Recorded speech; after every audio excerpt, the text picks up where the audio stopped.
Hey everybody, this is D Hunter bringing another action figure review. Today we're going to be looking at the Lanard Toys Xenomorph figures. These are 7-inch Alien figures and they're Walmart exclusive. These are of the cheaper variety. These things are less than $10 each.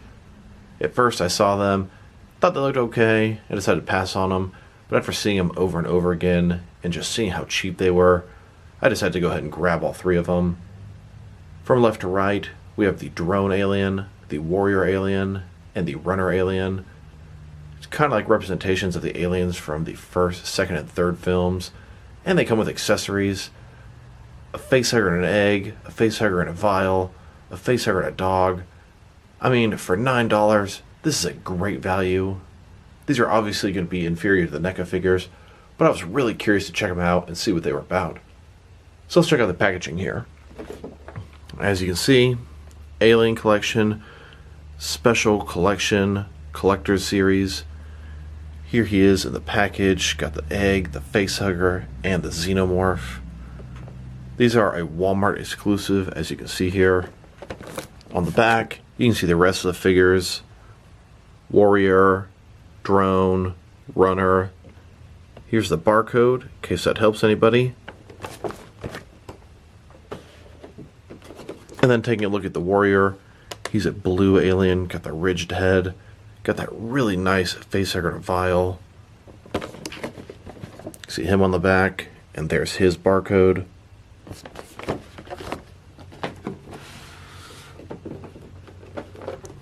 Then we have the Runner Alien. He's in a copper color, comes with a Rottweiler, doesn't appear to have any articulation, and a facehugger. Pretty cool. On the back, pretty much same thing, and there's his barcode. So let's go ahead and open them up and see how good they are for $9. Alright, now that we got these figures out of the package, here they are with all their accessories laid out. We've got the white Drone Alien, he comes with the egg and the facehugger. Then we have the blue Warrior Alien, he comes with the stasis tube and a facehugger. And then we have the Runner Alien, he comes with a facehugger and a Rottweiler. So in this video, we'll take a look at each of the figures individually, we'll look at their accessories, height, and articulation, and we'll compare them with a bunch of other comparable Alien figures. Now, I love my NECA Alien collection. Those things are absolutely amazing, greatly detailed, greatly articulated, but nowadays, they run for about $30 each. These Lanard figures here, they are $9 and some change. Walmart exclusive, very cheap, great figures for your kids, great figures for you as well. They're articulated pretty nicely. I don't expect anything remotely as nice as NECA, but these things should be a great bang for your buck. So let's go ahead and start off with the Drone Alien. So here's the first alien. This is the Drone Alien. I believe he's supposed to be the alien for the first film. And in the expanded universe, I've often seen the dome-headed aliens referred to as drone aliens, and the rigid-head aliens referred to as warrior aliens. So let's take a look at him. He's mostly white, some transparent looking parts on the dome.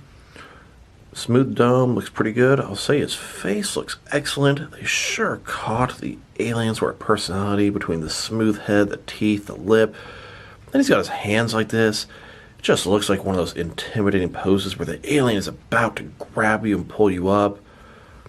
His teeth honestly look very nice. No problem there. Open of his mouth, you've got his inner jaw, inside there his second mouth, but it's not articulated, it's just going to stay back in there, and that's okay.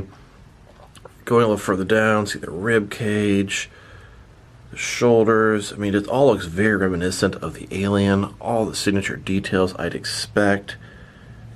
He even has this tail, looks pretty nice, the tubes in the back. The detailing is absolutely fantastic for the price. Now let's look at the egg and the facehugger. They, of course, do separate. The facehugger here, pretty nice sculpting detail inside. You can see it's not just blank. It has some of those sort of more adult details inside of there. The fingers look pretty good. The little lungs, all the lines down him. His curled up tail looks pretty nice. This one's not quite flat enough to stand up on its own. It'll literally just fall over. But I'll tell you, Very pleased with this thing. It looks really nice. You can see this thing scurrying across the floor. Then we have this egg. The detail on this thing is also very nice. A lot of texturing.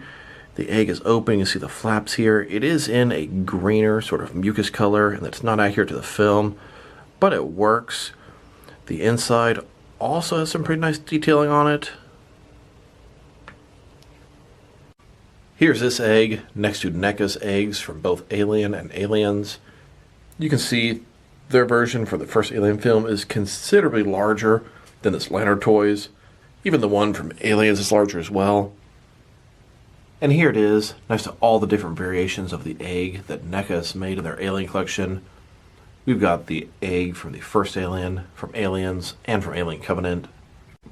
Here it is, next to Neca's facehuggers for both Alien and Aliens. This Lanard Toys facehugger is similarly sized to Neca's Aliens facehugger, just a little bit smaller. And then Neca's Alien facehugger is even larger. Here's the detailing on the inside of each of the facehuggers. As you can see, the Neca ones are considerably more detailed, but they also cost about 3 times the price. Here it is in the front, next to all the different facehuggers in my collection from a wide variety of companies, such as Kenner, Neca, Hasbro, Figma, SH Figure Arts, and Mafex. And all 3 of these facehuggers, from the Drone, the Warrior, and the Runner, are pretty much the same sculpt. I would say any slight variations are simply from the factory. And if you're curious how this facehugger scales up with a Neca Marine, here you go. Here he is, trying to hold it back from getting him. And even though you can't wrap it around his neck, it does fit across his face pretty nicely.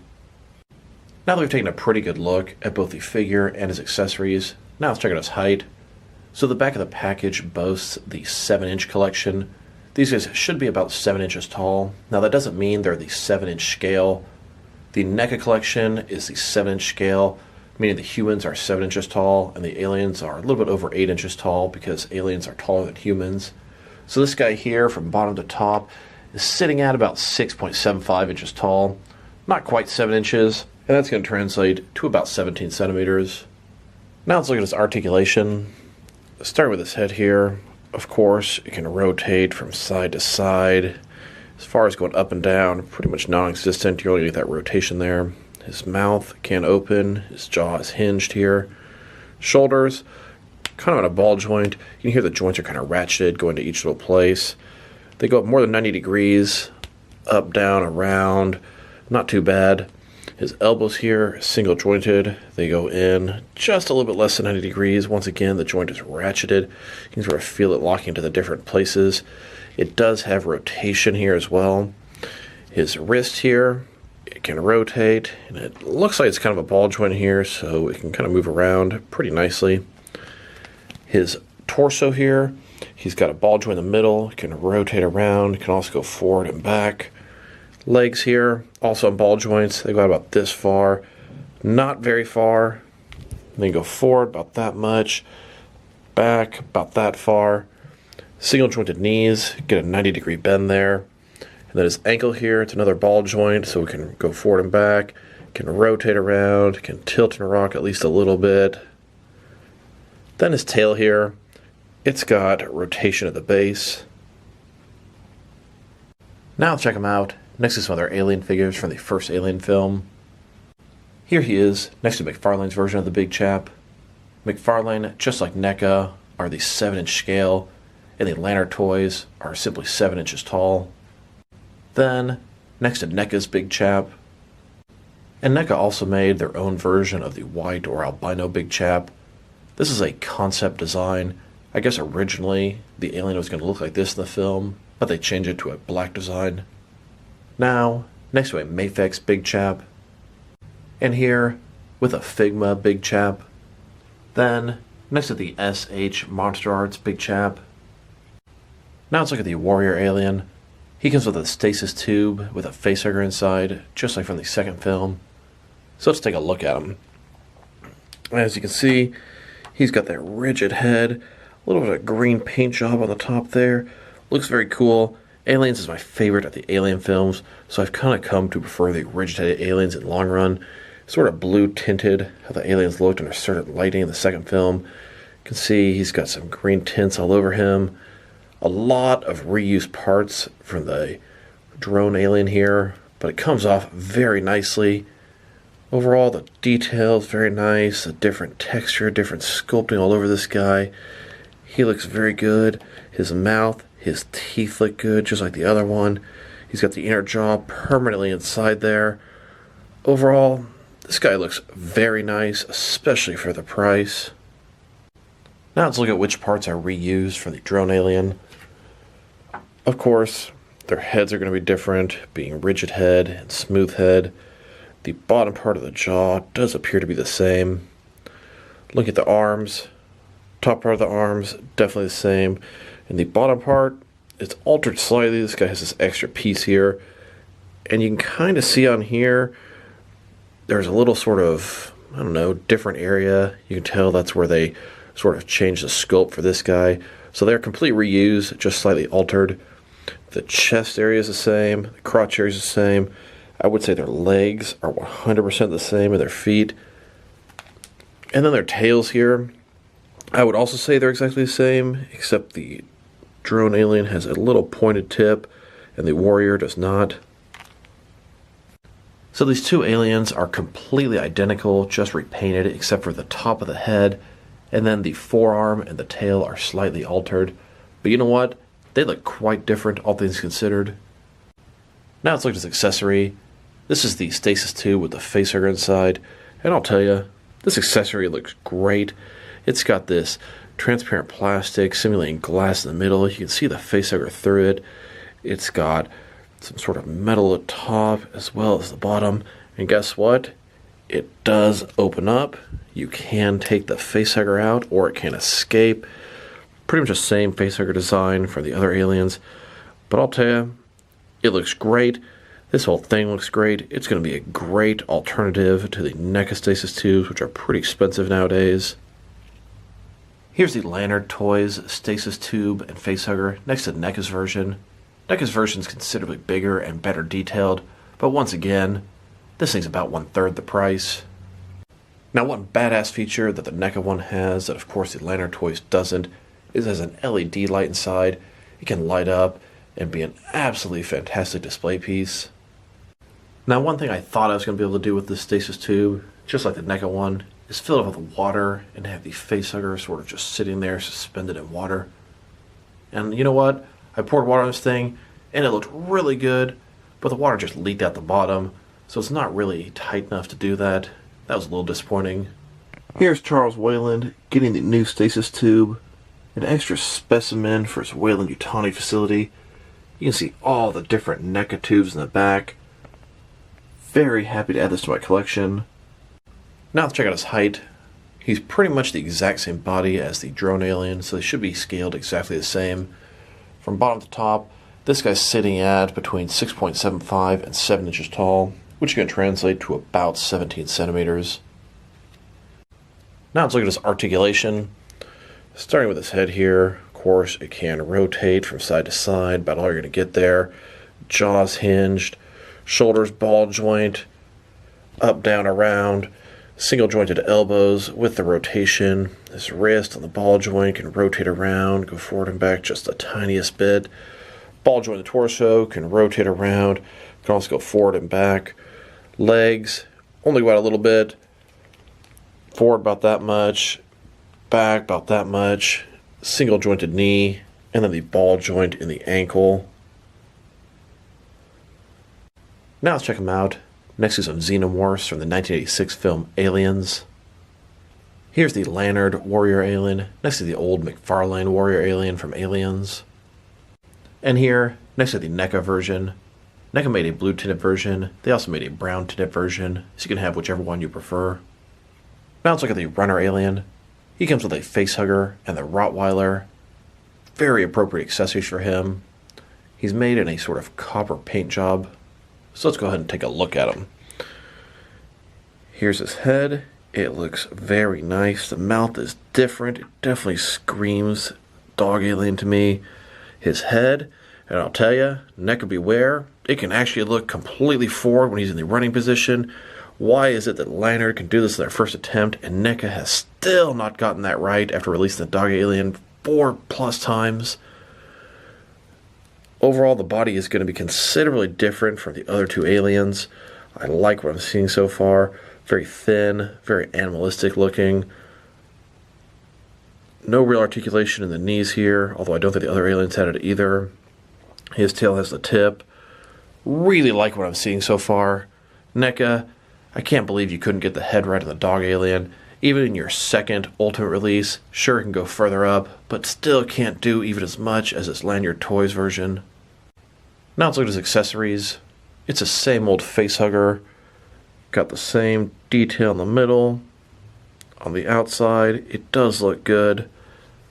Then we have this Rottweiler here. This Rottweiler, it looks very nice. I mean, think about this. You get all three of these things for less than $10. Great deal. This guy has zero articulation. I've even seen some people saying they're going to buy this simply for the Rottweiler. You can see his mouth is open, his ears, his face. He's got the black, the brown, different tones to it. It looks really nice. A little bit of texturing on the coat here. I like what I'm seeing. This is a very cheap dog for your action figure world. Here's a Lanard Rottweiler on the right, next to the Neca version on the left. The Neca one looks a little bit better. It does have articulation in the neck, but beyond that, the Lanard Rottweiler looks very nice. Now let's check out his height. Of course he's sitting on all fours, so he's going to be considerably shorter than the other two aliens. From bottom to top, sitting at about 4 inches tall, which is going to translate to about 10 centimeters. And I was curious, can this alien stand up on his two hind legs? The answer is a big fat no. Now let's look at his articulation. Start with his head here. Of course it can rotate from side to side, and I cannot tell you how impressed I am that it can look down about that far, and it can completely look forward when running on all fours. Very nice job, Lanard.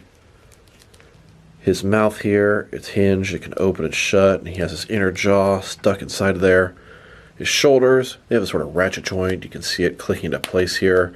It goes out about 90 degrees, up, down, around, all that good stuff. His elbow, single jointed, goes in a little bit less than 90 degrees and has rotation above that. His wrist here has a ball joint, can rotate around, also go forward and back a little bit. His torso is one solid piece, doesn't have the articulation of the other guys.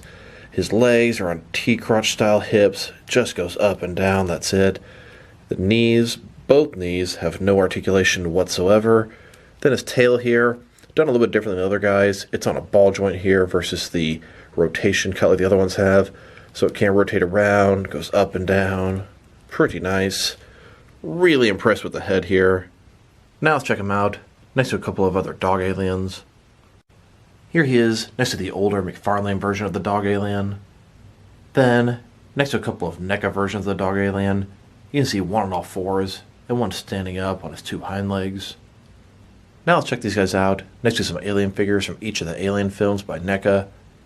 Neca is the only company to have covered all the films, and my alien collection is predominantly Neca oriented, so those are the figures I was really curious to see them next to. These guys are way too sort of cartoony and soft to be compared to the Neca figures, but I definitely appreciate these Lanard figures for what they are. But before we do that, here they are with Lanard's 7-inch Predator collection. Here they are, next to a couple of Neca's Ultimate Big Chaps. Then, next to a couple of Ultimate Xenomorphs from the 1986 film Aliens. And here, next to a couple of Dog Aliens. Then, next to a couple of Alien Resurrection aliens. And now, next to some Alien vs. Predator aliens. And here they are, next to an Alien Warrior and the Pred Alien from Aliens vs. Predator Requiem. These are some older Neca figures, and they've promised a redo of them in the near future. Here they are, next to a couple of Deacons from Prometheus. Then, next to a couple of aliens from Alien Covenant. Here they are, next to a couple of engineers from Prometheus. And now, next to a couple of Ultimate Predators. And finally, here they are, next to some various human characters from Neca's Alien collections. So overall, these are some pretty cool Alien toys. What really caught my attention at the store were these 7-inch Predator figures. I grabbed some of those to see if they fit in with my Neca collection, and they definitely don't. These guys will be even further from my Neca Alien collection than the Predators are, but I'm still happy to have the purchase. I cannot stress to you what a good value these guys are for your dollar. If you have a small kid, buy these alien toys for them. You don't have to worry about them breaking, and if they do, it's $9. Who cares? These guys' articulation is a little bit better than mediocre. Their sculpt and paint job is even a little better than that. Their accessories are fantastic, especially for the price you pay. Their facehuggers, the stasis tube, the Rottweiler, they all look very good. Overall, if I were to rate these guys, I'd probably give them a 5 out of 10. That may sound like a low rating, just because these guys aren't as realistic or well sculpted as NECA, but they're a good 1/3 the price. I mean, keep that in mind. These guys are about the best possible value you can get at the toy store right now. So this is D Hunter. Thank you guys for watching this video. If you liked the video, press like below. If you have anything you want to say about the video, add to the comment section. If you want to see additional action figure reviews from me, press subscribe. I do appreciate when you do that. Once again, this is D Hunter. Thank you guys for watching this video, and I will talk to you guys real soon.